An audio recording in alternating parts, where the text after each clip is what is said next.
Massive flames fueled by dry, windy conditions. More than 1,000 acres burning. It just gets going real quick.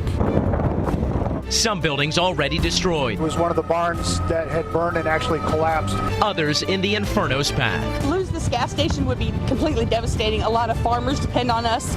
A lot of people depend on us. We're covering it from the ground and the sky. The fire is still burning very strong as firefighters race to keep it from spreading.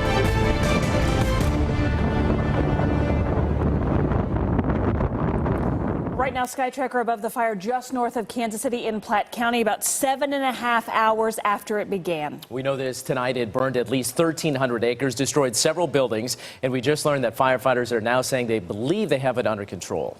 Skytracker gave us really the best view of these intense flames and the sheer size and scope of the fire.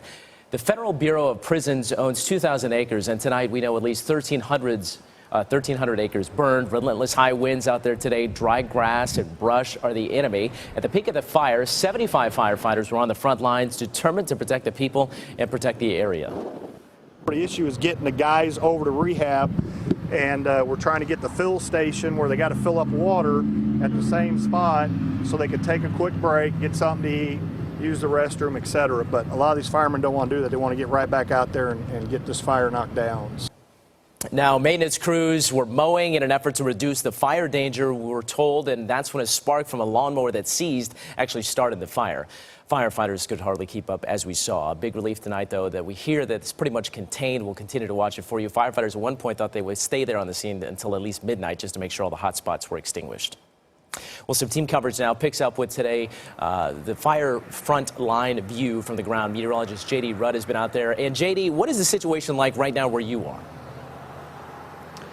It's actually pretty calm, pretty quiet right now, Mike. The wind has been pretty delicate, if you will, over the last, say, half hour to 45 minutes. You kind of look behind me here as the sun has just set in the last minute and a half or so behind us. You look out there, and Nick, my photographer, and I were talking about how it almost just looks like a fog over the water right now. Hard to tell that we had the smoke out there that we had earlier, but as we'll talk more about, it's the dry conditions. These are the things, the dry leaves, the dry sticks, the dry twigs that has concerned fire officials warning you about burning anything. So it's kind of the perfect storm, and we just are trying to be proactive and ask people to discontinue burning right now, and we've got a few safety recommendations for you.